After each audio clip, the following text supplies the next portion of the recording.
Hoy estoy con una amiga de la que además he aprendido mucho y a la que admiro. Ella se llama Carlota Sala y algunos la conocéis como Ninja Colorita en redes. Y la verdad es que pensando cómo presentarla, yo me decía, no quiero hacer la típica presentación curricular porque creo que con ella precisamente su conocimiento ha trascendido digamos, las barreras convencionales del aprendizaje. Así es como yo la veo muy sabia ella. Y porque además creo que hay personas que basta con oírlas para quedarte con ellas, sin saber de dónde vienen. Pero para los que sean muy curiosos, ella viene del mundo del diseño. Y luego tiene niños, muchos, 5 en concreto, y eso hace que todo gire. Su concepto gira, el concepto de la educación también.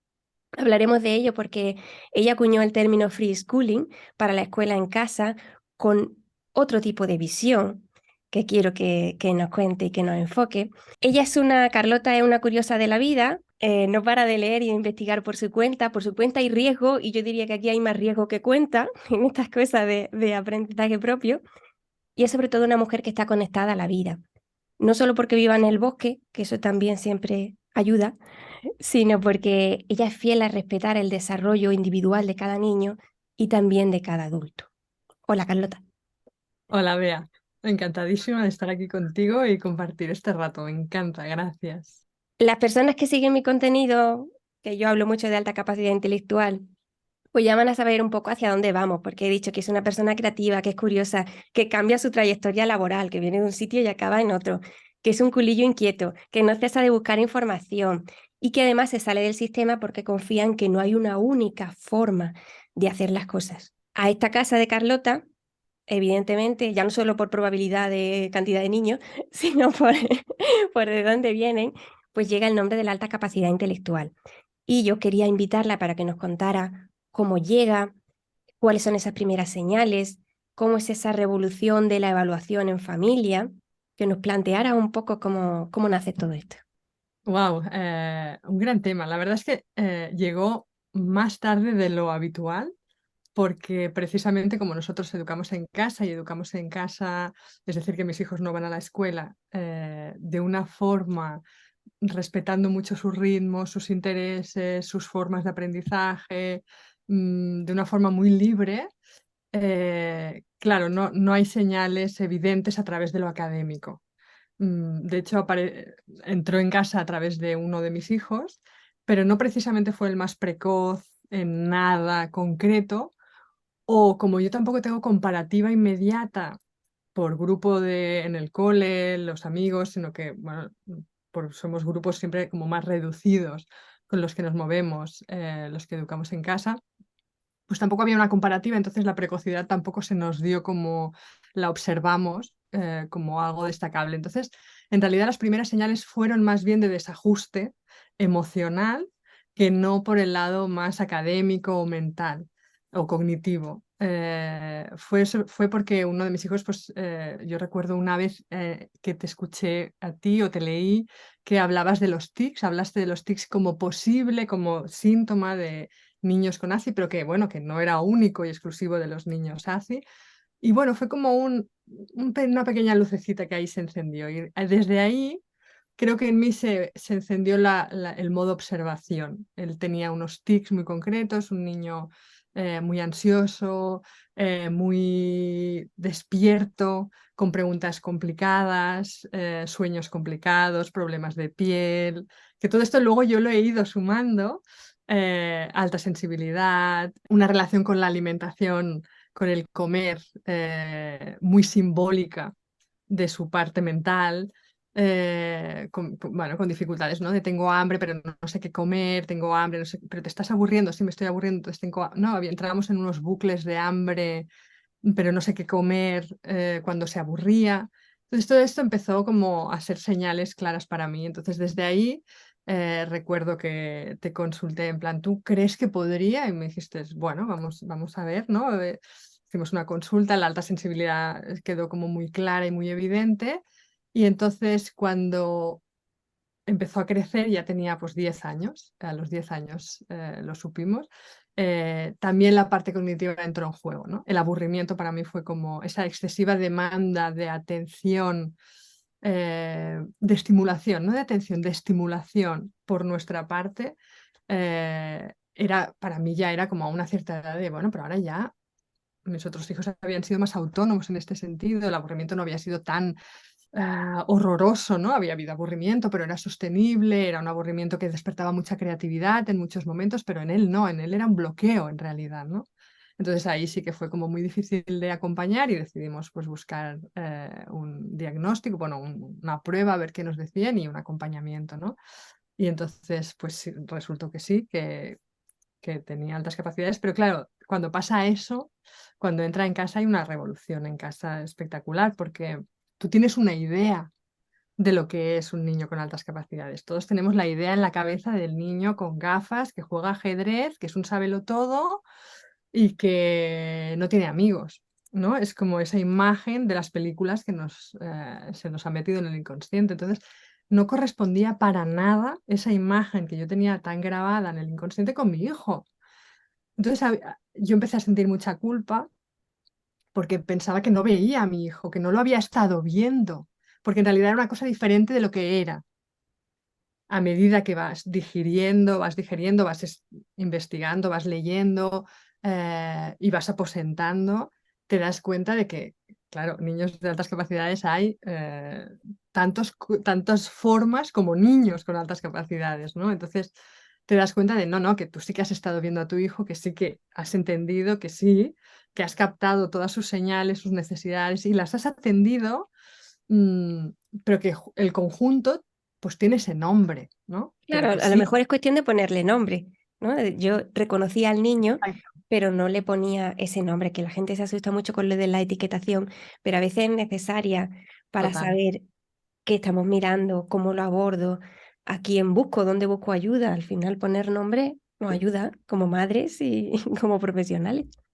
Claro, para mí, yo que vengo del mundo alternativo en la educación, que es antietiquetas total, mucha gente me lo cuestiona, incluso yo misma me lo había cuestionado, de no, no, no, no vamos a etiquetar, no vamos a ponerle puertas al campo, ¿no? Pero ostras, es que no se trata de ponerle puertas al campo, se trata de poner un nombre para desde aquí que sea una plataforma de aprendizaje, una plataforma de más autoconocimiento y de conocimiento del niño o de la niña, ¿no? A mí me ayudó. Al principio me desubicó, claro, porque tienes esa imagen, ¿no? Y yo me dije a mí misma, Carlota, suelta esa imagen, míralo, es él y tiene altas capacidades, ¿no? Pero es él. Eh, También, claro, fue una revolución porque entonces empiezas a ver espejos, ¿no? Espejos en ti, en tu pareja, miras a tus otros hijos. Claro, nosotros como por comparativa con sus hermanos no habíamos visto tanta diferencia, tampoco no era una señal clara porque sus hermanos, bueno, entonces claro, empezaron a aparecer también pues señales en mis otros hijos, ¿no? Espejos en nosotros. Entonces ahí, que ya te digo que es muy reciente, ¿eh? Y entonces nosotros todavía estamos en el proceso, creo, De que de asimilación. asimilación del diagnóstico y de asimilación de lo que significa en realidad, ¿no? Pero yo me dije muy claramente, Carlota, suelta la imagen que tú tienes y míralo. En realidad, el motivo por el que hice sobre todo el test es para entender cómo funciona su mente, su cerebro, y así poder seguir dándole lo que él necesita, respetando su ritmo, acogiendo sus dificultades. Era una ayuda, no tenía que ser algo que me entorpeciera el camino al revés, ¿no? Entonces, resituando esto, me ha sido más fácil entender y sobre todo me ha cambiado mucho la visión de lo que son las altas capacidades y en general las neurodivergencias, ¿no? Entiendo, por ejemplo, lo del espectro autista, que antes era como por grados, ¿no? Y ahora es como, no, no, es que es algo multidimensional y que cada niño está situado en un lugar diferente y entonces no hay más, menos, no hay diferencias y hay forma de vivirlo, ¿no? Y que hay características, aún aprendiendo, ¿eh? A lo mejor digo alguna tontería, espero que no, pero que puedo comprender que no es una sola forma de ser así, con unas características. De hecho, cuando yo leo en libros, a veces no reconozco a mi hijo en los libros o cuando te dan consejos de aprendizaje, de acompañamiento en el aprendizaje, no reconozco a mi hijo. No le puedo dar lo que me explican, que a lo mejor sí, porque a él no le funciona. Y entonces ahí, o incluso conociendo a otros niños con altas capacidades, veo que son diferentes y que funcionan diferente. Entonces, me sirve para ampliar la mirada, no para reducirla a una forma única y unas características concretas. Aún estoy en ese proceso, yo siento, ¿no? Que estoy dándole como esa vuelta. Y luego también nos pasó, claro, empiezas a ampliar la familia, empiezas a mirarte a ti como adulta, a mi pareja, ¿no? Hubo mucho rechazo en el sentido de qué va, se han equivocado, o qué va él, porque es como algo muy especial, pero qué va, que para nada, ¿no? Y si hay alguien, pues bueno, pues es mi marido, ¿no? Porque claro, él es, ¿no? Él, wow, es súper culto, es un tío que tiene una memoria espectacular, tiene una biblioteca en su mente, o sea, claro, él, ¿no? En mis otros hijos como, bueno, no, hay como un cierto rechazo, ¿no? Y entiendes que ese rechazo nace del rechazo propio a tu diferencia. Es como que, de hecho, precisamente de todos mis hijos, al hijo que más he rechazado en momentos y en etapas ha sido a él, precisamente por el gran espejo que es. Porque el rechazarlo a él en realidad es un reflejo del rechazo de mis rarezas o de mis cosas diferentes, eh, de mi forma que a veces no ha encajado en el mundo, ¿no? Y yo lo he rechazado, más que a lo mejor mi pareja. Y entonces ese rechazo, pues yo lo ejercía hacia él, ¿no? Entonces también hay como una revisión de ese rechazo, hay una revisión de toda la historia de, por eso me pasaba eso, por eso esto, por eso esto y por eso lo otro. También se despiertan muchas alarmas de no quiero que mis hijos, ¿no? Lo vivan de esta manera, que luego lo has de relajar, ¿no? Para mí ha sido importante aflojar esa parte de, bueno, su camino es suyo, el mío ha sido el mío, y será diferente, no tiene por qué ser el mismo, aunque el entorno incluso pueda ser el mismo, pero no tiene por qué ser el mismo, ¿no? Relajando como ciertas partes de revisión de tu propia historia, pero lo mismo que me pasó con él, en la crisis que tuvo con él de no, si es esto, no es mi hijo, también me pasó conmigo, ¿no? Una crisis de identidad de los adultos, de revisión de tu propia historia, ¿no? De quién eres, de realmente en qué punto, cuándo se notaba yo no lo vi, eh, qué significa exactamente, que, ¿no? Hay como una pequeña gran crisis de identidad, ¿no? A mí lo que me pasó es que como que entre lo que yo pensaba que era, porque además yo no estudié psicología porque pensé que no tenía capacidad. Es decir, yo me he sentido incapaz muchas veces en mi vida. Entonces, de la imagen que yo tenía de mí misma y de lo que un papel podía reflejar y decir, había una distancia tan grande que yo no me encontraba en esa distancia, en ese lugar. Era como de repente, ¿quién soy otra vez, no? Pero bueno, bienvenidas las crisis. Yo siempre pienso que las crisis son muy buenas, bienvenidísimas, porque te llevan a ese lugar de, bueno, ¿quién eres? ¿No? Es una gran pregunta, que también por mi lado espiritual me lleva mucho a experimentar más que a pensar. Es decir, todo lo que yo pienso de mí, bueno, me lo puedo creer o no, al final son pensamientos, pero yo qué siento, ¿no? Como que experimento en mí, ¿no? Me lleva a ese lugar de tierra, de cuerpo, de aquí y de ahora, para encontrar sobre todo paz en el ASI, en el no ASI, en lo que sea, ¿no? En la vida, ¿no? Paz, ¿no? Pero a la vez sin rechazar, ¿eh? El diagnóstico, yo estoy de acuerdo contigo en que es importante, cuando tienes muchas señales, bueno, es importante saberlo porque es autoconocimiento y es una forma de comprender cosas o de ponerle nombre a cosas que tú ya sabes, pero que no comprendes. Y las palabras ya sabemos que crean pensamiento y ordenan pensamiento y le dan un sentido al pensamiento. Entonces, para Y mí también además, es eso. si las palabras no te vienen de fuera, tú las vas a buscar. Y pasa mucho que tú eres consciente de tu diferencia, lo eres consciente desde muy pequeño. Si no, nadie te da esas palabras que ponerle o esa nomenclatura, al final es posible que le busque una justificación negativa a tu diferencia. Y es posible que digas, pues yo soy raro porque tal, o yo soy raro porque desde que soy extraterrestre a no soy hijo de mis padres, o algo me pasa, necesito terapia. Es muy habitual en el ser humano que nos vayamos a lo negativo. Yo soy diferente por algo que está mal, porque a mí me han enseñado que ser diferente no es lo normal, no es lo que se espera de mí, se espera que yo cumpla con lo normativo. Yo aprendí mucho de ti a irme al cuerpo. Soy una mujer que tiende a vivir en la mente.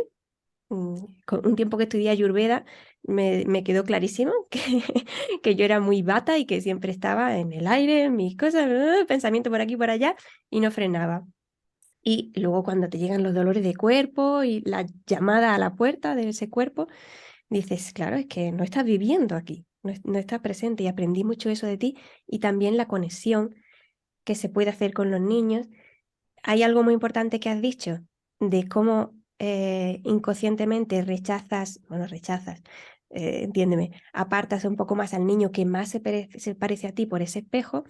Y hay una conversación que tuvimos el otro día mi marido y yo, que le dije, pues es que es verdad que esto a mí me pasa, que según el neurotipo que tengan cada niño, me cuesta más o menos hacer conexión.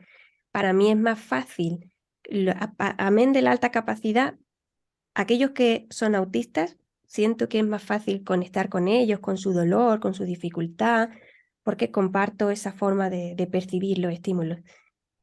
Pero mi marido, que viene de rama TDAH, para él es más fácil conectar con los que tienen su neurotipo. Y yo veía como yo decía, pues con los que más me cuestan son estos y estos, que precisamente no son autistas, son más TDAH, ¿no? Dice, vale, no quiero nombrar al niño, no quiero etiquetar, los niños no son esto y esto y esto, es cierto, pero su forma de afrontar el mundo puede parecerse más o menos a la mía y eso puede hacer que conectemos mejor o peor y puede hacer también hacernos buscar herramientas para facilitar esa conexión entre ambos, para que tú estés más tranquilo, para que yo pueda acercarme más. O sea que al final, sí, no queremos ponerle nombre, pero a veces hay que buscar recursos bajo bajo alguna palabra determinada, ¿no?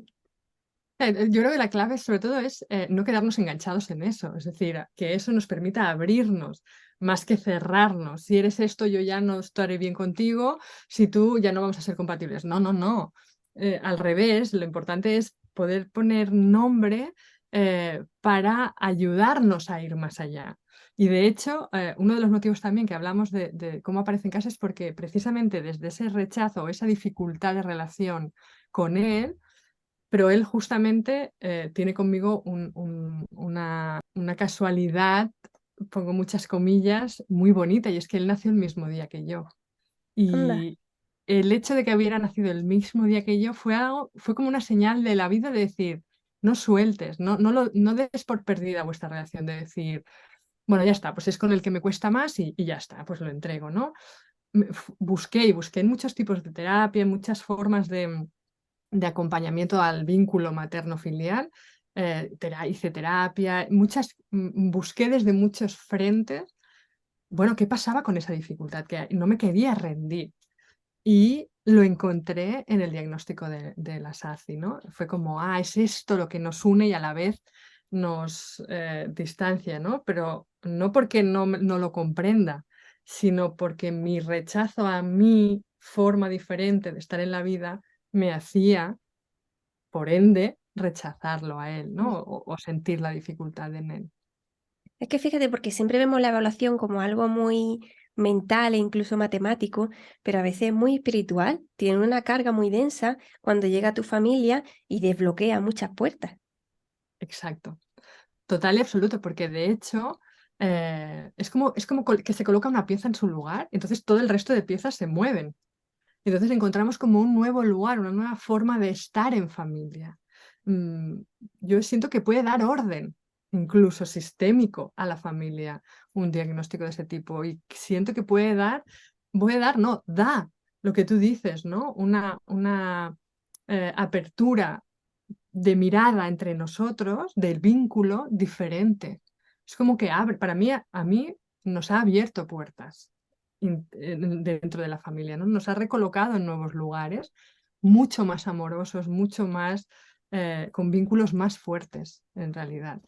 Siempre pasando por un proceso. que hay un gran proceso en eso, porque de descolocación. De hecho, también nosotros hemos pasado por la fase de la soberbia, de sentir que, bueno, sí, ¿no? Pues desde la capacitación, ¿no? Desde esta idea de que los AFIS son por encima, el resto son por debajo, ¿no? Y entonces empiezas a ver el mundo, ¿no? Y dices, y te sientes como, bueno, pues en ese lugar de soberbia, crees que, porque los otros no llegan, ¿no? Empieza a ver como hay una danza Mm. que yo observaba en nosotros, sobre todo en comparación pues con el entorno, ¿no?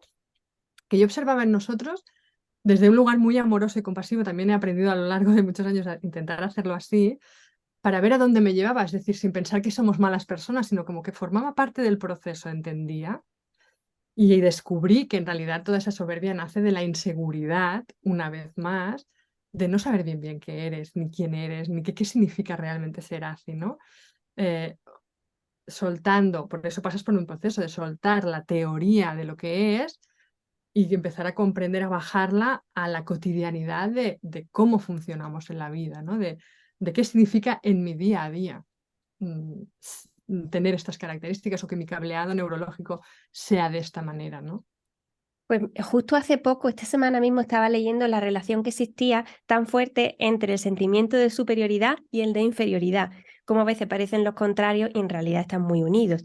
Y hablaba de lo que subyace, que es el miedo.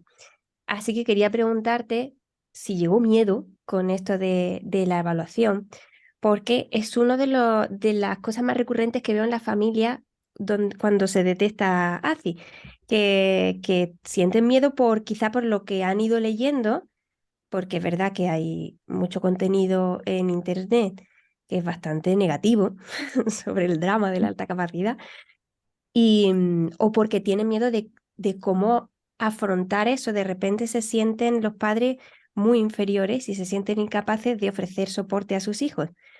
Porque, claro, lo que tú dices, se estandariza esto de superior a, y el padre queda como, pues si mi hijo es superior, yo no puedo atenderlo. Estas cosas que arrastran años y años de equívocos. Claro, es que esto tiene mucho que ver con la concepción que tenemos de la vida, del arriba y el abajo, el bien y el mal, el superior, inferior. Claro, es un concepto que yo siento que sería interesante que en todos los aspectos tendríamos que ir soltando.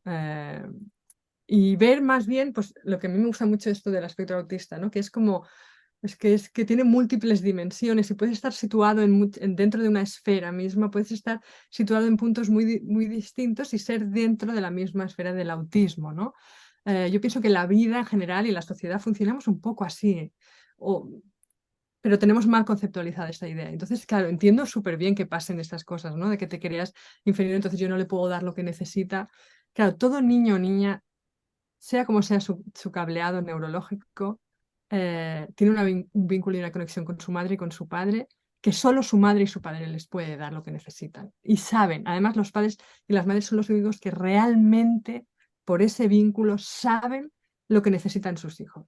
Puede ser que nuestros miedos, nuestras inseguridades no nos dejen verlo o no nos dejen oír esa vocecita interna, pero está esa conexión que nos dice qué necesitan, esa intuición. Y de hecho, por eso vemos que les pasan cosas a nuestros hijos, porque hay esa intuición despierta. No es, ostras, ¿cómo no lo he visto antes? Qué mala madre soy. No, no. O ostras, que no le he podido dar lo que quiere y lleva sufriendo. No, no.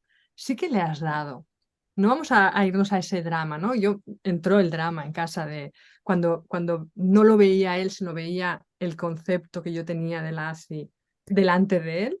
Y entonces empecé a pensar que no le había dado todo lo que necesitaba, empecé a dudar de mí misma, de poderle dar a partir de ahora todo lo que necesitaba. Empecé a sentir el miedo, por lo que tú dices del drama, muy velado, ¿eh? Porque nosotros como ya vivimos de una forma muy diferente, ya estamos bastante al margen del sistema, pues se me acercó ese miedo a la estigmatización de que socialmente pues a lo mejor le costaría pues encontrar amigos o conectar con personas, ¿no? Desde un vínculo más profundo, etcétera. Eso llegó veladamente. Lo que sí que me pasó es que en nosotros fue un poco contraproducente en un momento dado porque sí que esta idea de que nos cuesta más ser felices, ¿no? Que hay un libro, de hecho, que se Sí, titula los libros famosos.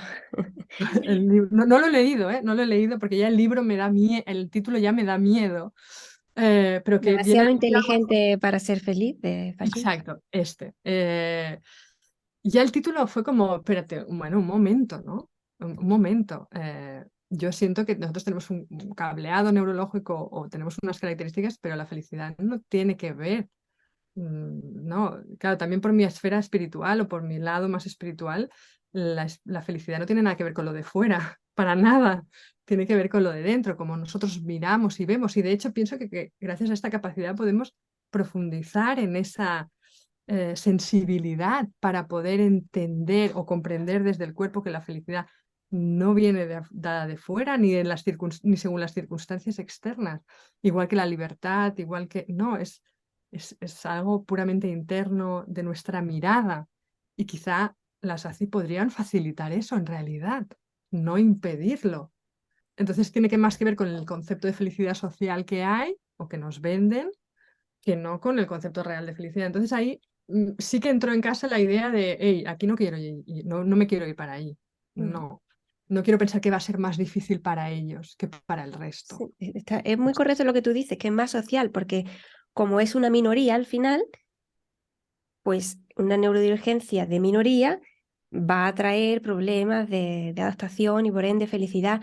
Pero es verdad que en la literatura popular existen o se han agrupado junto a la alta capacidad rasgos de personalidad que no son inherentes a la alta capacidad. Que tú puedes ser feliz, infeliz, simpático, antipático, hostil, agradable.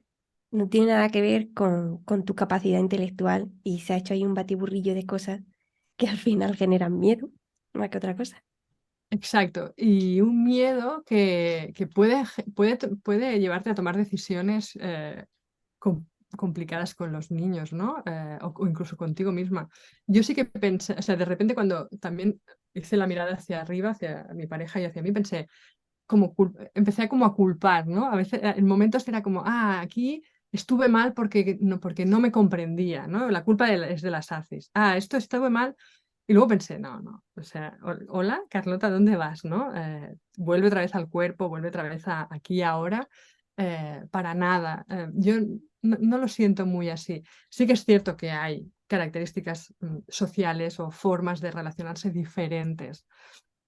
Yo, de hecho, he entendido mi forma de relacionarme con el mundo. Yo pensaba que tenía un problema de intimidad o de socialización y no, es que tengo unas características eh, personales que hacen que mi socialización sea así Ujú. y ha acabado siendo así. Nosotros vivimos en una montaña, mi pareja y yo, y socializamos más bien poco, pero eso nos funciona, eso nos cuida también a nosotros. Un exceso de socialización y depende del tipo de socialización no nos cuida y somos bastante selectivos en este sentido, no desde un lugar arrogante, sino desde un lugar de autocuidado. Cuidado, exacto. Mm. Y eso nos ha cuidado y entonces ahora entendemos el por qué, pero aquí estamos, no somos infelices con nuestra forma de socializarnos con el mundo. Pero es verdad Entonces, que la evaluación siempre trae un eh, momento donde todo se justifica con la eh, alta capacidad intelectual y de todo. repente empiezas a revisar toda tu vida, la de tu abuela, la de tu prima, y todo está justificado con la alta capacidad, no entra como ese hype de Total, alta capacidad. total, todo es culpa y gracias a. Todo tiene que ver con, ¿no? Y luego lo vas colocando como en su lugar, como algo que está ahí, pero que la vida es mucho más amplia y que tiene que ver con muchos más factores y tiene más dimensiones que esta, ¿no? Y esto al final es una parte que habla de mi mente, de mi cerebro, de cómo funciona, pero no de mí, porque yo no soy la imagen que tengo de mí, yo no soy mi cerebro, yo soy muchas cosas y de hecho no soy nada de esto, ¿no? En realidad, los que creemos en el alma, ¿no? Entendemos el yo como el ego, que en realidad es un personaje que nos creamos para funcionar en este mundo terrenal, pero, pero en realidad quién soy solo lo puedes experimentar en el estado meditativo de saber, de ir más allá del ego, cuando el ego se silencia. Entonces ahí apareces tú, que es ese observador de tu mente, de tus pensamientos, ¿no? incluso más allá, ¿eh? Pero para no complicarlo, ese observador, ese es el que eres tú, ¿no? Y es ese silencio. Entonces, al final acaba siendo una parte, una dimensión de mi yo egoico, terrenal, de mi cerebro, de cómo funciona. Ya está, hasta Pero esto es aquí. una discusión que viene desde los años 90, donde se crea la escisión entre los que prefieren decir soy alta capacidad a decir tengo una alta capacidad y todavía eso persiste. Hay un debate ahí que yo no me parece tan importante, pero sí que nace una corriente que cree en que la alta capacidad es algo innato, forma parte de todo lo que eres y abarca a toda tu multidimensionalidad y no se puede descindir, y otros que lo observan como tengo alta capacidad, es una parte, como decimos, de toda mi entidad, no me define al completo y además forma parte de una trayectoria de desarrollo, con lo cual puede tomar diversos caminos. Y siempre estamos con esa decisión en autismo parece que está un poco esto superado porque se ha preferido lo de la identidad primero, el soy autista, pero en alta capacidad todavía además veo mucha fricción con esto. No digas tengo, di soy o no digas soy. Yo creo que al final estamos hablando de lo mismo, pero se refiere a este tipo de enfoque, se refiere a si tú ves que es toda tu dimensión o si crees que es una parte del todo. Claro, como todo, es como si, bueno, como cuando hablamos, por ejemplo, en psicología sobre el trauma, ¿no? Cuando tú tienes un trauma, un trauma con mayúsculas, ¿no? Vamos a hablar de algo así como potente, ¿eso te define como persona? Ostras, qué peligroso, ¿no? Que eso te define como persona, pero a la vez eso tiñe tu trayectoria a partir de entonces, tu trayectoria de vida, lo tiñe todo, ¿no? Porque te afecta en muchos sentidos, emocional, mental, de tu forma de relacionarte. Entonces sí que lo tiñe todo, pero tú no eres ese trauma. Entonces, bueno, es un debate, me parece interesante. eh, pero claro, yo supongo que desde el lado más espiritual personal, ¿eh? El soy lo reservo a algo muy, muy austero, muy austero, muy íntimo, muy pequeñito en realidad, ¿no? Lo que yo soy. Yo creo que lo soy todo y no soy nada, ¿no? También porque si entras en física cuántica somos la posibilidad de muchas cosas además, ¿no? Como estamos en desarrollo y somos multipotenciales, pues somos la posibilidad de muchas cosas. Depende de lo que nos pase, de cómo reaccionemos a lo que nos pase, de las decisiones que tomemos. Las posibilidades se multiplican, la vida está llena de posibilidades. Somos también esas posibilidades. Quiero decir que yo soy todo y no soy nada, entonces me quedo más en, yo personalmente, me quedo más en tengo, porque sí que es importante, no lo desprecio para nada, pero tampoco siento o quiero que lo defina todo, como que sea algo como tan importante que lo defina todo mm, a nivel personal. Sí, enfocarlo como un potencial que al final dependerá mucho del ambiente, como dice, al discurrir que tenga. Exacto. Te quería preguntar, tenía aquí apuntado, digo, pregúntale sobre los cambios, cómo ha cambiado su idea, pero me has comentado algo ya sobre esto, cómo ha cambiado tu idea de lo que era la alta capacidad intelectual a cuando el proceso es a la inversa, te dicen, tu hijo tiene alta capacidad intelectual. Entonces, ese niño que tú ves que se levanta y que se acuesta, que come, que corre, que juega con el barro, resulta que tiene alta capacidad. Total. Total, total. Claro, porque además yo te digo que mi hijo no tenía un perfil cognitivo ni precoz ni de alta capacidad, o sea, no lo tiene, ¿no? Ahora sí que veo cosas de, mira, jugaba al ajedrez con 5 años, pero bueno, porque sus hermanos mayores jugaban, y entonces él no se iba a quedar solo, entonces, bueno, pues ahí se metía, ¿no? Pero Mm. tampoco me paré a mirar, a prestar mucha atención si él se enteraba mucho o poco, ¿no? Él jugaba y yo, bueno, pues cometía errores y no los cometía y me parecía como dentro de su plan de desarrollo de ser un tercero, ¿no? Con dos hermanos mayores que van a un ritmo pues más acelerado, ¿no? Pero yo no es un niño que se sepa todos los países del mundo, no es un niño que calcule a una velocidad espectacular, ni que escribiera con, de hecho empezó a leer más tarde que pronto, ni empezó a, no, y no tenía como ese perfil, entonces claro, no me cuadró.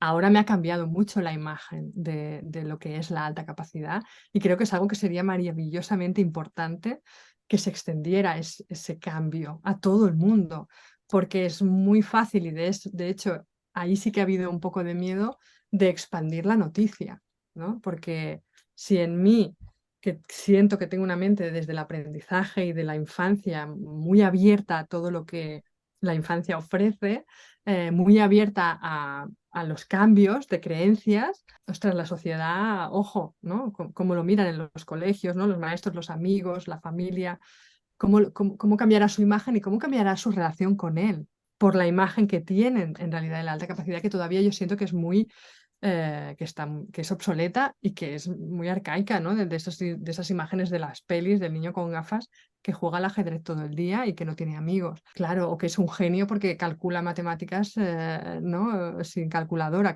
hace cálculos sin calculadora espectaculares. Y claro, mi hijo no se parece en nada a eso, ¿no? Para nada. O sea, su mayor interés, vea, su mayor interés es el fútbol. Es el fútbol.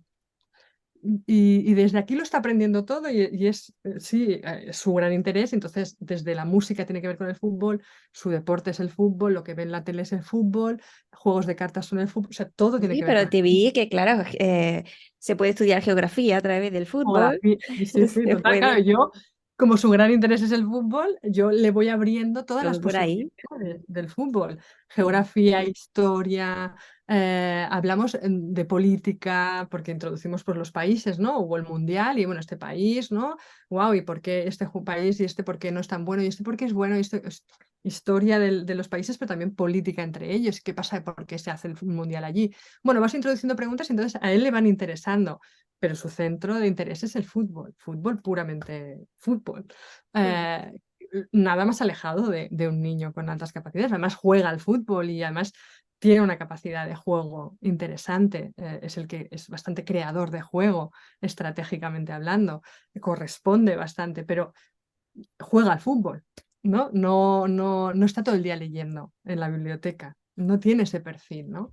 Entonces me ha cambiado totalmente. Y con muchas ganas de que en nuestro entorno eso también cambie, para que no empiecen a relacionarse desde un lugar distinto con él y que tengan expectativas sobre él que él no va a cumplir y que yo no quiero que quiera cumplir en realidad. Las expectativas horribles. A mí me ha pasado que algunas familias venían diciendo, quiero comentárselo a mi familia, pero no sé cómo.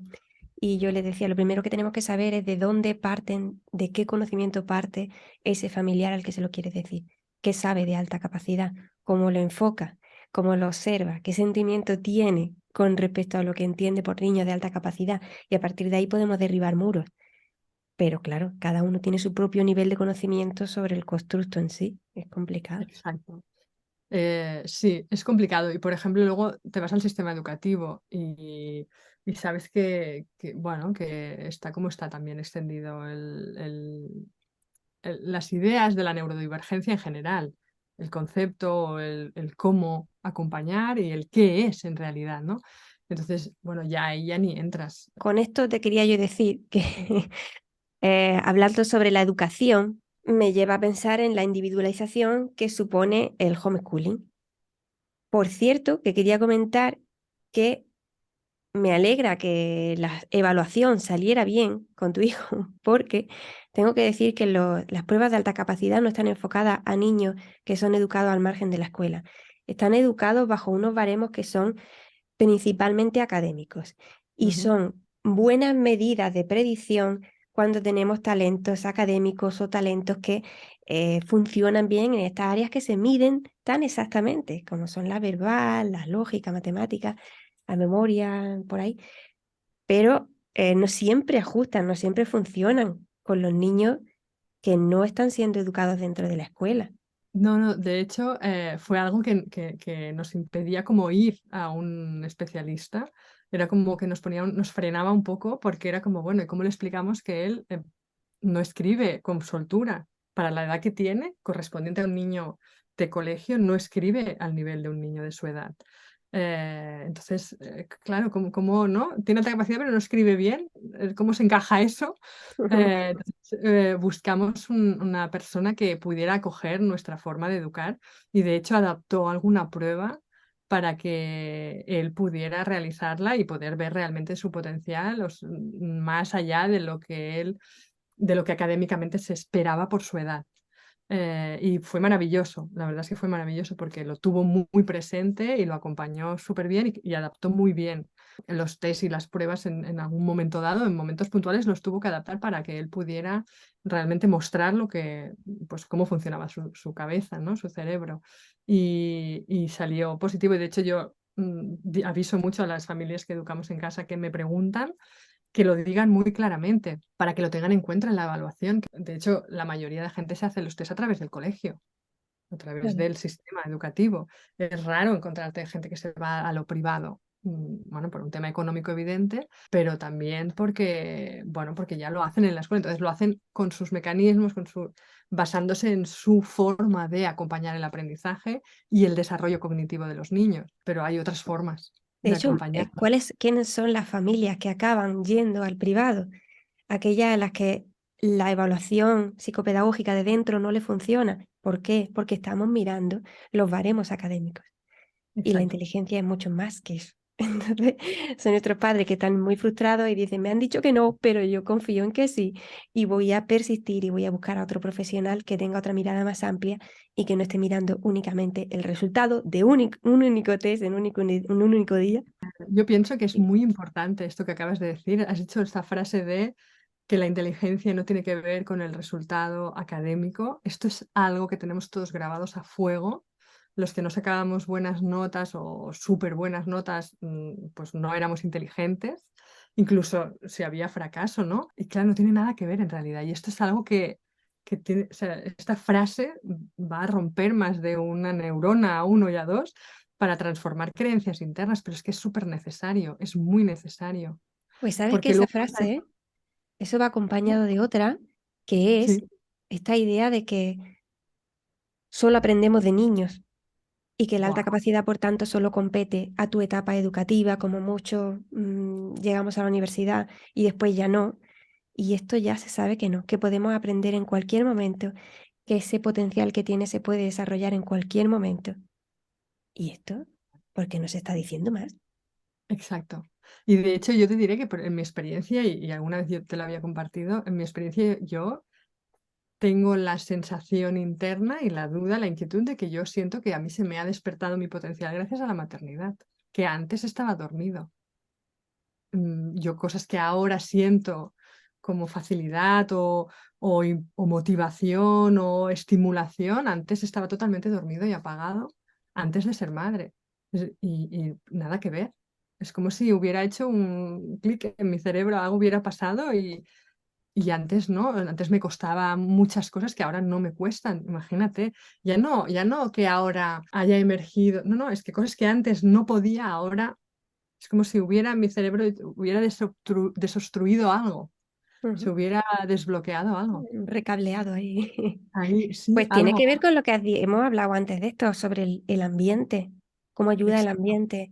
Lo bueno de la escuela en casa es que no tiene solo en cuenta la parte académica que decimos, sino el resto de moduladores de la alta capacidad que son vitales, como por ejemplo puede ser la motivación o puede ser, tú lo has citado, los intereses propios de cada niño, en el caso de este niño con el fútbol, el esfuerzo, el acceso a determinados recursos, el entorno físico también, el poder moverse, poder liberar energía.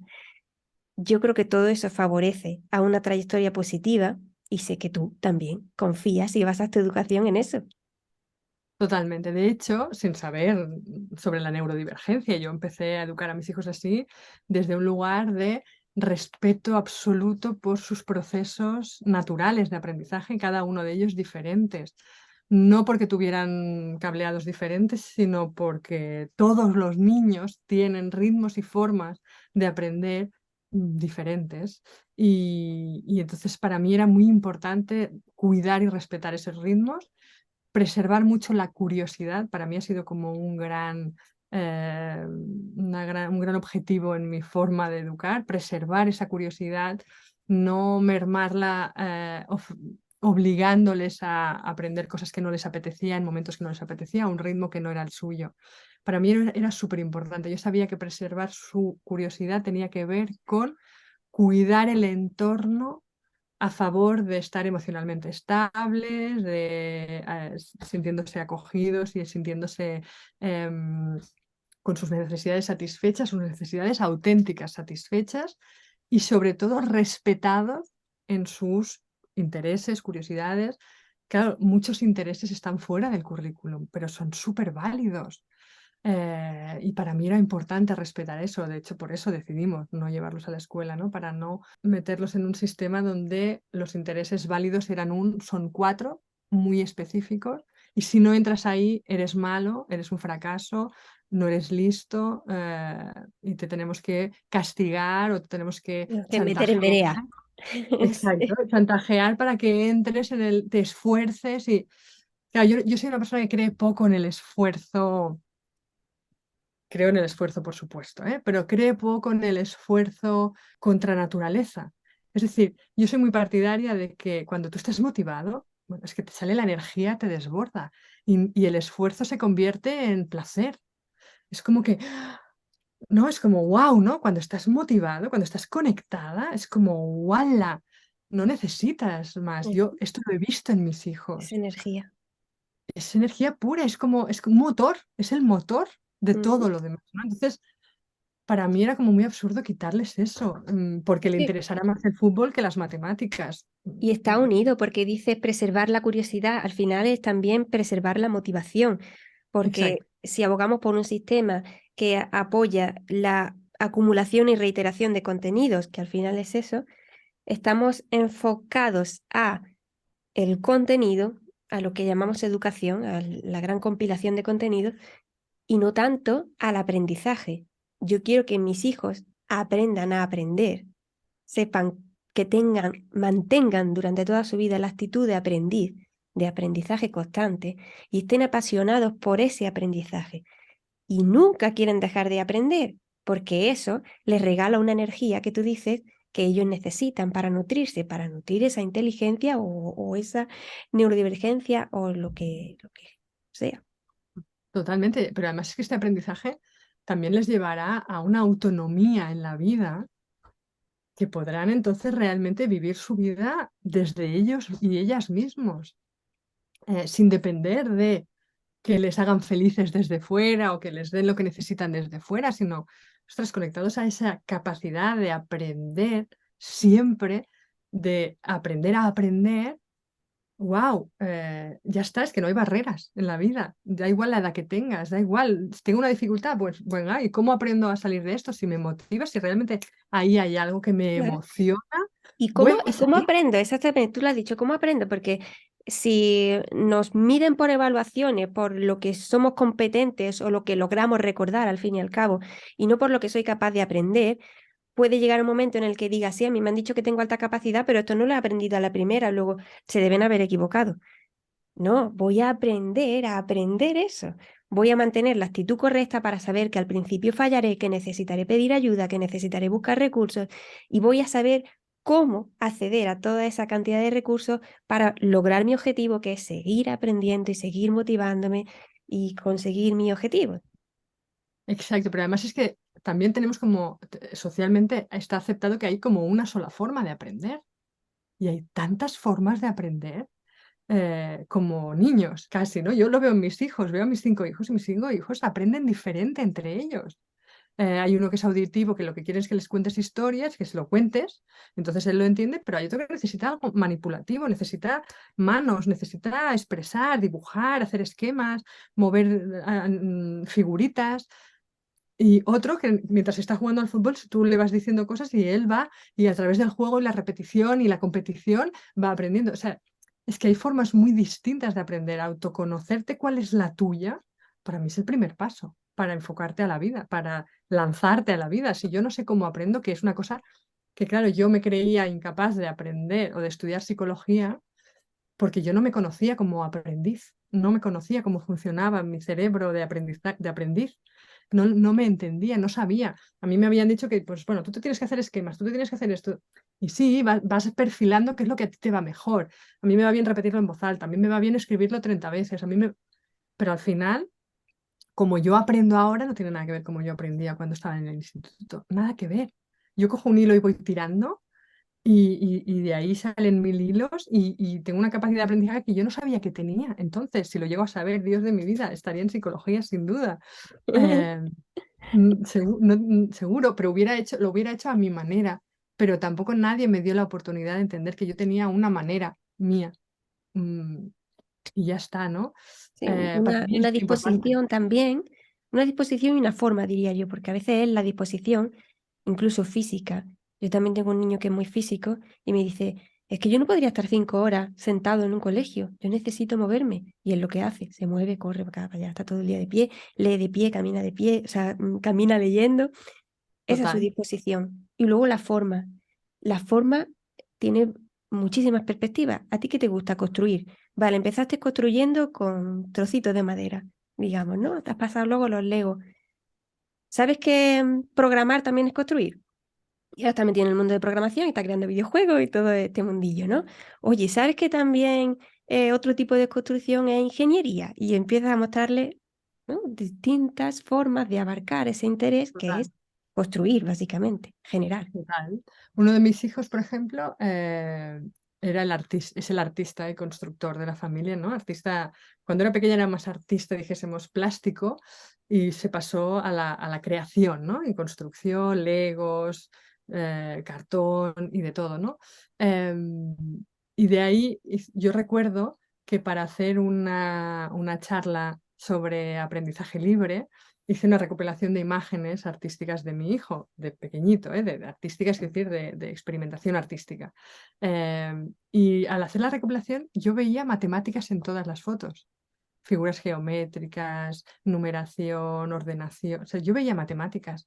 Y tampoco sabía muy bien cómo las veía, ahora ya sí, pero en ese momento yo le decía a mi pareja, esto es matemáticas, y me decía, ¿ah, sí? Digo, sí, sí, no sé cómo lo veo, pero ahí hay matemáticas. Pues ahora que ya es adolescente, le encantan las matemáticas. Y de hecho pasó de los Legos a las matemáticas, y le pirran las matemáticas y la física, le pirran, le pirran. Y dices, ¿es él? Yo leyendo su perfil a lo largo de su historia, eh, yo te diría que él en el colegio hubiera sido un fracaso en matemáticas. Fíjate. Esto Fíjate. que has dicho tú es muy importante porque a veces cuando pensamos en creatividad, pensamos que la creatividad es, bueno, solo arte o pensamiento divergente. Entonces se te ocurren ideas muy locas que no se le ha ocurrido a nadie. No, No, la lógica tiene que entrar. Estamos mezclando el pensamiento convergente, este lógico que también conocemos, con esa divergencia. Y entonces, tú, de todas las ideas que tienes, sabes seleccionar cuál es la que funciona. Y ahí sale exacto. una idea que puede ser útil y que puede ser práctica, que es creativa, pero que también tiene parte de matemática. Es que al final eso está en todo, es una comisión. Total, es que claro, yo siento que la capacidad que más bonita del ser humano y que tenemos, ¿no? Es esa capacidad de unir disciplinas, formas, conceptos y de ahí a sacar algo nuevo, ¿no? Hacer algo, crear algo o concluir algo o sacar una teoría o a mí eso me parece, yo ver eso de mis hijos a mí me encanta, ver todo el abanico y de ahí, ¿no? Yo le llamo mapas de intereses, ¿no? Todos los intereses y ver cómo están unidos en realidad, a mí me parece maravilloso, me encanta, bueno, me alegra, me vibra el corazón cuando veo eso, ¿no? Porque además pienso que eso, seas así o no así, todos los niños tienen ese árbol de intereses que no tienen que ver muchas veces con el currículum y que están más relacionados entre ellos de lo que creemos de formas wow, que incluso su desarrollo descubrirá, que no lo vemos ahora, pero que su desarrollo descubrirá esa relación curiosa entre sus intereses y su forma de ser y lo que le vibra en la vida, lo que lee, cómo come, cómo se viste, todo tiene relación. Tú me Para mí, mostraste el mapa de intereses y eso fue un punto de inflexión en mi vida, porque el yo coger los papeles y hacer un mapa de intereses de cada uno de mis hijos me ayudó hasta saber qué libros podía proporcionarle o sugerirle, luego ya que los cogieran o no, pero saber qué actividades le gustarían más o menos, o qué cosas podíamos dejar de insistir, porque quizá ni le interesa, ni le sirve y solo está creando una resistencia entre nosotros. exacto. Para mí los mapas de intereses a nosotros nos ha ayudado muchísimo y nos ha ayudado mucho a conocer a nuestro hijo, no solo en lo académico o cognitivo, sino en todo lo demás, ¿no? Entender su relación, porque, por ejemplo, dos de mis hijos les interesaba la naturaleza, pero desde lugares muy distintos. A uno le interesaba la naturaleza desde lo vivencial, desde pues, los animales, el coger plantitas, el hacer, construía cuevitas para las hadas, pero al otro le interesaba la naturaleza desde lo académico, cognitivo. Leía Los muchísimo datos. los datos, cómo se relacionaban y el comportamiento, ¿no? El comportamiento de los animales, eh, las pirámides, todo, el cómo funcionaba la naturaleza desde un lugar más teórico y el otro desde un lugar más vivencial. Niños totalmente diferentes entre ellos. A los dos tenían un interés. Y claro, no solo ese interés, sino la forma de encarar ese interés tenía mucha relación con el resto de intereses de cada uno de ellos, ¿no? Entonces, wow, es que es una forma muy interesante de conocer al niño y de acompañarlo en su aprendizaje para no cargarte su curiosidad y sus intereses por el camino. A mí yo que he vivido mis 3 primeros hijos, los 3 mayores, acompañados de esta manera, wow, no lo cambio y pienso que es una manera que cuida mucho de esos cableados de cada uno, porque además no hay comparativa, no hay una cosa que también para mí es muy importante, como cada uno es diferente, cada uno tiene intereses diferentes, cada uno va por rutas y caminos diferentes, entre ellos no se comparan, tú sabes, yo no sé, yo sé más, tú sabes menos. Entonces aquí ya no entra que el error es malo, que el más, el menos, el mejor y el peor entre ellos. Nunca ha habido eso, nunca.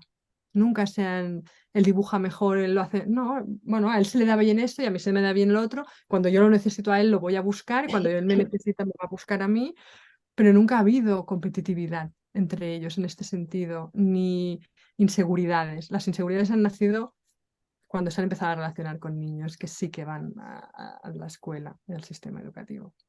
Ahí sí que han empezado a nacer. El otro día te lo dije que vimos una culebra aquí en la pared de mi casa y pasó eso que tú dices, porque se vinieron los mayores a la ventana y al que siempre le han encantado los animales, la miró un rato y se fue. Y yo dije, fíjate, no le ha prestado ningún interés. Y otra me dice, estaba preocupada porque pudiera entrar, ¿no? Por saber dónde vivían y si había posibilidad de que entrara a casa o no, dónde se esconden, como la seguridad. Y luego Ajá. sí que el que se había ido, que tenía tanto interés, me vino preguntando datos, lo que tú dices. ¿Puedes buscar cuál es la serpiente más venenosa del mundo y a cuántas personas puede matar con su veneno y a cuántas hormigas podría matar con no sé qué? Datos, él Pues me quería recuerda datos. a mi hijo. Ay, qué Claro, es como bueno. que a mí verla, bueno, sí, bien, pero eso está en los libros. Ahora vengo, ¿no? Total, total. Y cómo cazan y cómo se alimentan y cómo... Pero vamos a tocarlo. No, no, no hace falta, no hace falta, ¿no? O sea, Claro, total, sí, sí. Yo voy a absolutamente tocar, sí, igual. yo ya sé lo que yo quería, que era. No, a mí la conexión con el animal no me interesa, a mí me interesa el otro. En cambio, mi otro hijo es conexión, cogía abejas con la mano y las acariciaba y las soltaba, o sea, una pasada. Es un gran cuidador. Es un niño, por ejemplo, que tiene un interés, o sea, tiene un talento que es el de cuidar, o sea, es un talento innato y eso, ¿cómo se valora en la escuela? No se valora, no hay, y no se potencia, ¿no? La empatía, los límites que cuidan, ¿no? Nosotros lo hemos acompañado mucho en este sentido, ¿no?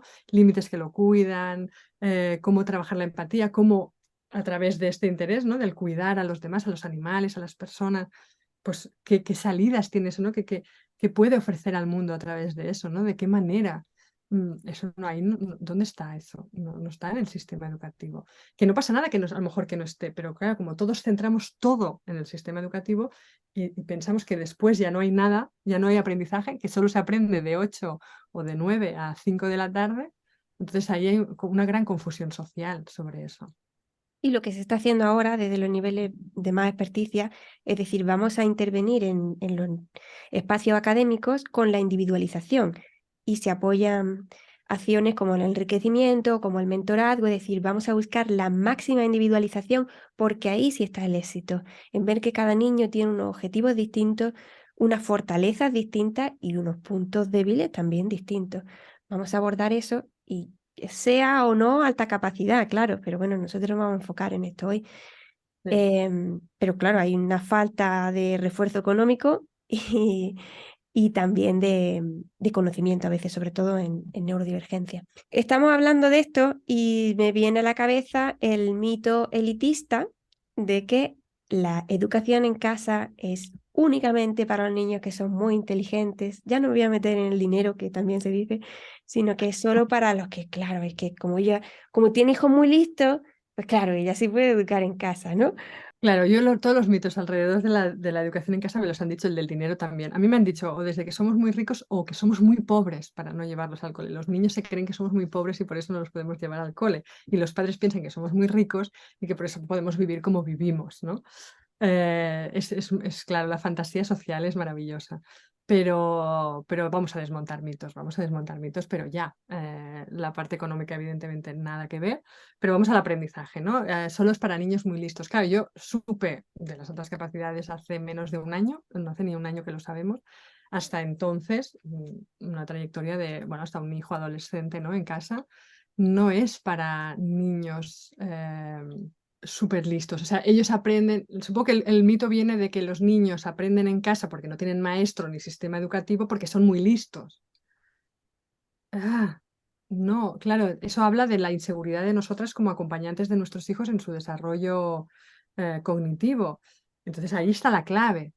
Desde cuándo nos han hecho creer a los padres y a las madres que no somos capaces de educar a nuestros hijos, de enseñarles, de acompañarlos en su aprendizaje y en su desarrollo.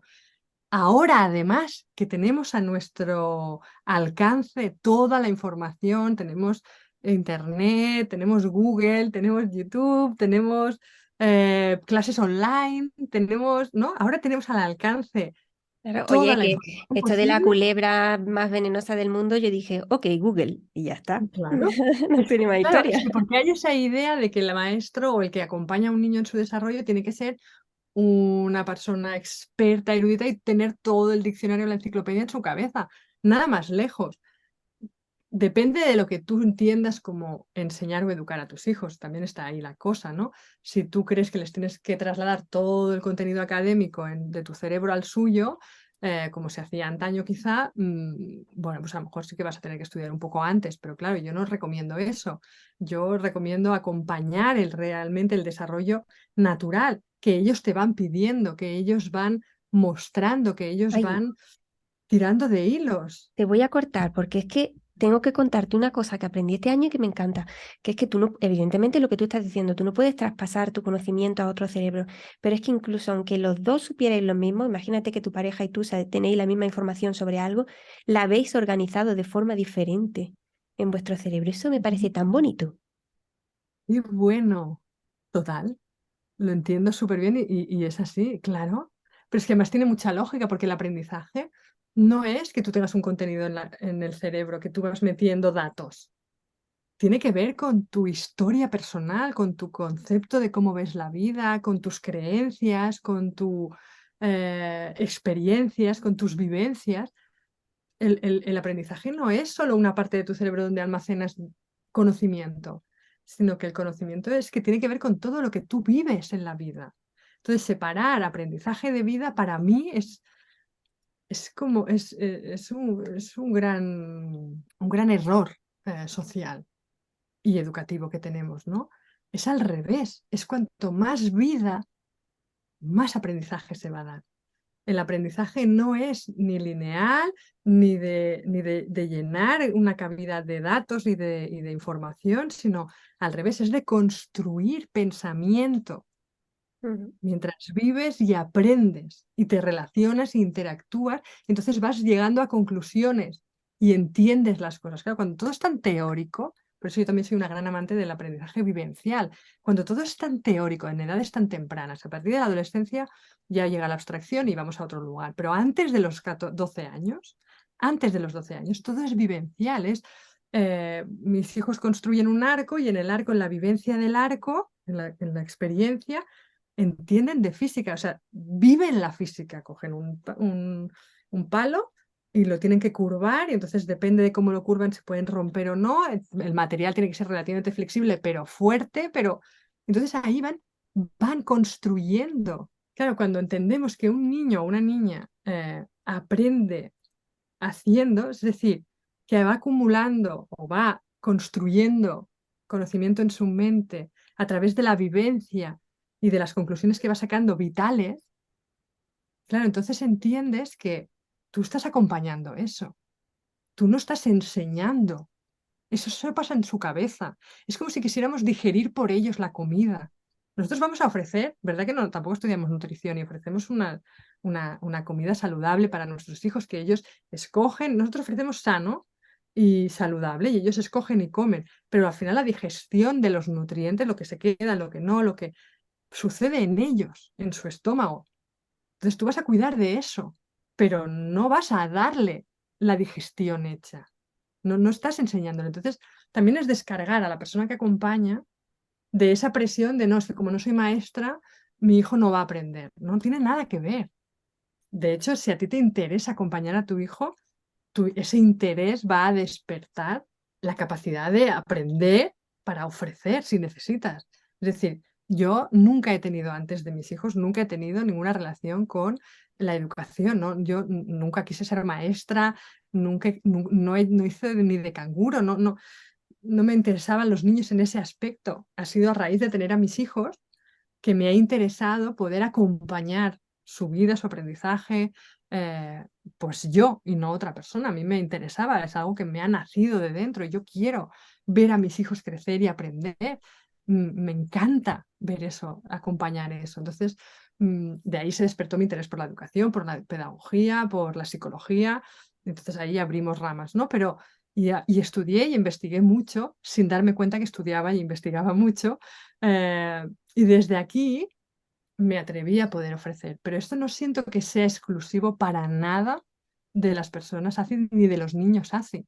Ellos aprenden porque son muy listos, aunque tú no, para nada, en absoluto. No tiene nada que ver. De hecho, muchas maestras que vienen a mis cursos de free schooling o de educar con el corazón despierto, me dicen, ¿no? Ostras, cuánto por desaprender para poder llegar a ese lugar de ver el aprendizaje en todo. Porque si no nos remitimos a que el aprendizaje solo está en el papel blanco y el boli y la suma y la resta. Y nos olvidamos de todo el resto de aprendizaje. También de los aprendizajes no cognitivos, ¿no? La paciencia, la memoria de trabajo, ¿no? Todo eso, ¿desde dónde? ¿De dónde? ¿No? ¿Cómo se practica? No tiene que ver con el papel y el lápiz, tiene que ver con me interesa algo mucho y yo persisto, ¿no? Y estoy ahí, pero me tiene que interesar mucho, entonces desarrollo esa parte de mi cerebro. Pero si no me interesa mucho, ¿cómo lo fuerzo yo eso? Esa parte, ¿no? Los aprendizajes no cognitivos, que tienen mucho que ver con el aprendizaje cognitivo. Sin él no se da, de hecho, ¿no? De hecho, hay una palabra muy conocida dentro del mundo homeschooling que es la desescolarización de los padres. Exacto. ¿No? El quita de tu cabeza el concepto escuela, porque ya no vas a hacer escuela, es otra cosa. Exacto. Y también para tranquilizar igualmente a todas las madres y padres, si tienes el graduado escolar es suficiente para enseñarles a tus hijos lo básico que necesitan en primaria, sin menospreciar a las maestras. No quiero No, decir que mucho las menos. maestras, porque yo pienso que las maestras tienen una función diferente, porque están en una estructura diferente, con un funcionamiento diferente, entonces ahí sí que tienes que haberte formado para eso. Es decir, yo no me atrevería a irme a una escuela a ser maestra porque es un funcionamiento diferente, es otra forma de hacer. En casa es otra cosa, es otro acompañamiento, es otra manera de acompañar el aprendizaje. Y hay tantas formas de aprender como personas, seguro. Como Entonces, niño, claro. mm, Pues con todo este proceso, Carlota, tú también ves tus capacidades a través de los niños y ves esos momentos de aburrimiento, de necesidad de estímulos, que al final son un reflejo de tu propia vivencia y por las que tú seguramente, yo a mí me ha pasado, te culpabilizaba, ¿no? El cómo no soy capaz de centrarme en una cosa y paso de aquí a allá y ahora no he terminado esto y ya estoy en lo otro. Son esas pequeñas cosas que aunque sean señales de potencial, las observamos como un punto de culpabilidad, de algo que yo debería estar más centrada o no sé, estos cacaos que tenemos en la cabeza. Y para mí sería muy, muy importante conocer esta vivencia tuya, cómo vives ese reflejo, cómo lo asimilas. Y también tú vives una experiencia muy cercana con la meditación y el yoga también. Esto da equilibrio a tu mente, seguro, no lo dudo, a esta mente que siempre se va de y tal. Y creo que todo eso te puede haber ayudado a asimilarlo, no sé, explícame un poco, a digerirlo, como tú dices. Em, la verdad es que verlos a ellos a mí me ha liberado mucho. Es decir, ver cómo mis hijos aprendían de una forma libre, a su ritmo, pues, bajo sus intereses, etcétera, y respetar mucho. Yo, una cosa que me puse a mí como premisa es: vas a respetar todo. Como novata que eres, ignorante de la naturaleza del aprendizaje, vas a hacer que ellos guíen, vas a permitir que ellos guíen y tú vas a seguir. Hasta el punto, por ejemplo, que cuando no terminaban los proyectos, yo no terminaban los proyectos. O sea, tenían un interés, empezaban a hacer algo y a medias lo dejaban. Y yo me parecía bien. Bueno, en mi cabeza no me parecía bien, ¿no? Me salía la vocecita de: es que las cosas se tienen que acabar, tienes que aprender a Que llegar no hasta el se van a final. adaptar a la vida, sí, hombre. Todo tienes que no sé qué, porque ya verás cuando seas mayor, vas a dejarlo todo a medias, las relaciones, no sé, no, la vocecita. Eh, los libros, por ejemplo, los libros. Cuando uno de mis hijos me dijo: es que no me interesa, no me gusta, y había leído 20 páginas, me recordé a mí misma obligándome a leer los libros, a acabarlos, porque los libros se tienen que acabar. Cuando a mí, si empiezo un libro y no me interesa, oye, ¿por qué no lo puedo dejar? O no me gusta, o no me estimula, o no, me aburre, ¿por qué no lo puedo dejar? No, porque la culpa es lo que tú decías, ¿no? La culpa es mía, porque yo debería ser persistente, ¿no? Llegar hasta el final de las cosas. Claro, y Entonces, a no mí tiene me una alta capacidad, pues será para algo, ¿no? Será para ser persistente, mantenerte. Claro, yo sin saber que era alta capacidad, si hubiera sabido que era alta Claro. capacidad, entonces hubiera sido la culpa triple, ¿no? En ese momento ya ni lo sabía. Pero aún así me sentía culpable. De hecho, me sentía, pues eso, claro, te aburre porque no lo sabes seguir, porque no lo estás captando. Yo, como siempre he pensado que mi pareja era más inteligente que yo, siempre le preguntaba a él: oye, pero ¿es porque es complicado, o es porque está mal escrito, o por qué es, ¿no? Y él me decía: "No, déjalo, suelta, ya Seguro está". que él se lo acaba y yo no, ¿verdad? Sí, o sea, sí, sí, seguro que para él es interesante porque él es más culto que yo. Y yo, como soy más básica, pues no, ¿no? Yo tenía muchos tipos de estos pensamientos en muchas cosas de la vida. Y entonces ver a mis hijos, darles el permiso y ver su proceso, me ha liberado de mucha de esa culpa, de muchísima, de esos detalles de mi vida, de proyectos inacabados, de libros inacabados, de dispersión en intereses, de ahora me gusta este, pero esto me lleva a esto, pero esto, en realidad, esto no es provechoso, ¿no? A veces a mí me interesan cosas que no tienen un provecho ni de trabajo, ni familiar, ¿no? Que serían como una pérdida de tiempo, pero a mí me interesan mucho. Entonces lo suelto como: bueno, cuando tenga tiempo ya lo haré. No, pero es que me interesa, eso me motiva, y en realidad no me daba cuenta que eso es autocuidado para mí. Ahora empiezo a ver esa parte, ahora me doy cuenta de eso, ¿no? Hasta ahora no me daba el permiso. De hecho, saber que no tengo diagnóstico oficial, pero saber que voy por ahí de la SACI, me ha permitido también unirme a ese paraguas de: bueno, soy rara, está bien, me doy el permiso, porque soy así. ¿Me interesan cosas frikis? Bueno, me doy el permiso, sigo investigando por aquí, ¿no? Antes no me lo daba, era como: no, si no es provechoso para tu trabajo o para tu vida. De hecho, por eso convertí también mi trabajo en mi pasión, porque así Claro. podía investigar, me daba el permiso, ¿no? De ir más allá. Entonces a mí todo eso me ha liberado. Pero como tú dices también, eh, toda esa parte o esas herramientas de, sobre todo a mí me ha ayudado, esas herramientas me han ayudado para un montón de cosas. Yo tengo una mente muy hiperactiva, que yo no lo sabía que era hiperactiva, para mí era una mente normal, pero es muy hiperactiva. Claro, a mí la meditación o el silencio, no siento que haya llegado nunca a un estado meditativo, porque mi mente es hiperactiva, entonces voy a tardar más tiempo seguramente que otra persona. Pero me ha dado mucha calma, me dan esos espacios de silencio, de bueno, ahora no, ahora hacia aquí, ahora vamos a un silencio. Wow, me llevan a una calma, pero esa calma para muchas cosas me ha ido muy bien, pero para esto que tú comentabas, me va muy bien porque me conecta con la confianza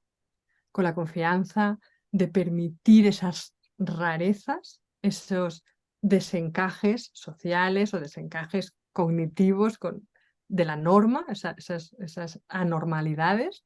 eh, Me ha permitido acogerlas, esa confianza, ese poder bajar al cuerpo de: bueno, esto es lo que siento, esto es lo que hay, no lo puedo evitar, está aquí, es esto, ¿no? me interesa esto, no acabo esto, me gusta esto, soy así, ¿no? Yo, por ejemplo, yo vivo en el caos. Yo soy desordenada, pero todo está en su lugar. Todo tiene un lugar, pero, pero cualquier persona diría que soy muy desordenada, ¿no? Me doy ese permiso, me permite, soy también muy creativa y yo aparto papeles y puedo crear en medio del caos. Mi pareja no, ¿eh? Todo lo contrario. Pero yo puedo, de hecho el caos incluso me impulsa, me da energía. Yo siento que es porque yo tengo un orden interno muy caótico, pero que es un orden. Que siempre he querido ordenar según la norma externa y ahora ya me doy el permiso de que no. Me da esa confianza el trabajo personal a nivel de yoga y meditación, el silenciar mi mente. Porque claro, la vocecita de mi educación, de mi cultura, de lo social, habla muy fuerte. También hay eso, ¿no? Que eso nos pasa, ¿no? A la SACI, yo creo que tenemos una exigencia, ¿no? Un discurso exigente dentro de que tienes que llegar a un lugar, de que tienes que hacer, ¿no? De cómo tienes esa capacidad de ver hasta dónde puedes llegar o lo bien hecho que puede estar hecha una cosa, ves Y esos además, detalles, tienen que ser quieres llegar. conocimientos positivos. Como tú decías antes, algo que luego yo pueda enseñar. Porque ¿cómo voy a perder el tiempo en un aprendizaje que aunque a mí me interesa, luego nadie va a ver o nadie va a percibir? Debería centrarme en un conocimiento positivo, que yo luego le pueda decir a la gente, mira, hablo este idioma. O no, y si quiero investigar algo sobre lo que nunca voy a hablar. Ya. Y ya no solo que voy a hablar, sino que voy a poder compartir, que a veces, claro, ¿quién tiene un interés tan friki como el mío? A lo mejor, ¿no? El otro día, por ejemplo, encontré, o sea, hablando con una amiga que nos hacía un año o así que no nos veíamos, y ella me dijo, mira, últimamente es que a mí me está interesando la filosofía. Y yo se me pusieron los ojos como platos y dije, a mí también. Oh, ay, podríamos compartirlo, o sea, ay, tendría con quién hablar, ¿no? Porque con quién hablas de filosofía, ¿no? O sea, a lo mejor hay gente que sí, no quiero menospreciar a nadie, pero en mi entorno, en la cotidianidad de hijos, coles no extraescolares, tal, no sé ¿qué hablas de filosofía, ¿no? Entonces, ya no solo tampoco es un conocimiento expositivo, sino también incluso que alguien pueda, ¿no? Motivar también ese conocimiento, porque al final solo de los libros, ¿no? A mí me interesa también mucho las personas que tienen estos intereses para retroalimentarnos, hacernos preguntas, reflexionar juntas, ¿no?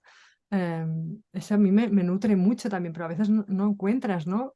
Alguien con el mismo interés que tú en eso concreto, entonces te lo como invalidas un poco más, sí. Sí. Me parece muy bonito eso que has dicho de darte el permiso, que al final un poco conocer toda esta realidad tuya y profundizar en ello va sobre darte el permiso. En autismo pasa que cuando las personas obtienen el diagnóstico, al poco le dicen, parecen más autistas que antes. Y es que ahora se dan el permiso de expresarse como realmente quieren y necesitan, Ah, qué no, bueno. no consintiendo lo que se espera de ellos. Un Bueno, y poco... con esa tensión, ¿no? Esa tensión de parecer normal, normal, y pongo comillas, ¿no? mm, Parecer normativo. Eh, Total, es verdad. Y seguramente viene la vocecita de, es que hay sobrediagnóstico, ¿no? Ahora se oye mucho sí, lo de claro. sobrediagnóstico. Hay muchos sobrediagnóstico y alguno es falso. Y a lo mejor El eh, tuyo. ahora te lo has creído y entonces aquí, ¿no? Ahora como que si fingieras algo, ¿no? Sí, Y sí, es con la como, alta capacidad pasa igual. Y mi marido dice que no dudar es de necios. Y justo anoche, en una de estas cosas, crisis instantáneas que te surgen, yo le decía, ¿crees que existe la posibilidad de que yo no tenga alta capacidad y a mí no o me engañaran o me, ¿sabes? O me lo hicieran todo mal y estoy siendo un fraude? Y esto pasa mucho, se pasa mucho en la alta capacidad. Voy a darme el permiso de dudar sobre algo que conozco, que he trabajado, que he verificado. Da igual, podrían pasar 20 psicólogos sobre ti, decirte todos sí, positivo, y tú seguir y tú dudando. dudas. Sí, total y absolutamente. De hecho, nosotros antes de que llegara el diagnóstico, y todavía está la duda como en casa, ¿eh? Que nosotros teníamos la idea de que nuestros hijos no tenían altas capacidades, ni evidentemente nosotros, ¿no? Pero que nuestros hijos no tenían, sino que como habían sido educados en libertad, habían podido potenciar mucho. Que todos los niños educados en libertad tendrían esta potencia y esta potencialidad desarrollada o llevada a la vida, ¿no? A la práctica. Y todavía está esa duda en casa, todavía está ahí con nosotros, de Y ojalá que, persista, ¿eh? Porque creo que cuando dejamos de dudar nos volvemos unos completos ignorantes. Cuando exacto, das por irse. hecho, sí, sí, soy sobradamente inteligente, ostras, pues No, exacto, es cuando aparece esa se acabó el soberbia. aprendizaje para ti. Exacto, esa soberbia que lo que hace es ocupar, ¿no? Esa soberbia ego que ocupa todo el espacio y no deja espacio para nada más, ¿no? Total, sí, nosotros, claro, dudar es que es maravilloso, porque además te permite seguir investigando, y eso es maravilloso todavía más. Total. ¿Cómo podemos investigar a Ninja Colorita, a Carlota Sala? ¿Dónde te encontramos? ¿Cómo te buscamos? Pues a mí me encontráis página web, allí estoy siempre porque todo lo demás siento que está ahí moviéndose, ¿no? Pero en Instagram también, Carlota Niña Colorita en Instagram, y la web y unas newsletters que envío así cuando surge. No soy muy constante en este sentido, tampoco porque si no hay nada importante que decir, yo prefiero no hablar. Y entonces, bueno, a través de la newsletter, pero siempre, siempre en la web, siempre estaré. Y desde ahí derivo. También tengo un podcast que hablo sobre educación consciente y maternidad consciente, en Podimo. Por Y ahí me aquí, y yo encontraré. tengo la suerte de encontrarte aquí hoy, cara a Sí, cara, o virtualmente cara a cara, y muy cara a cara. feliz de ello. Muchas gracias, Carlota. Muchísimas gracias a ti. Un placer enorme. Cuídate.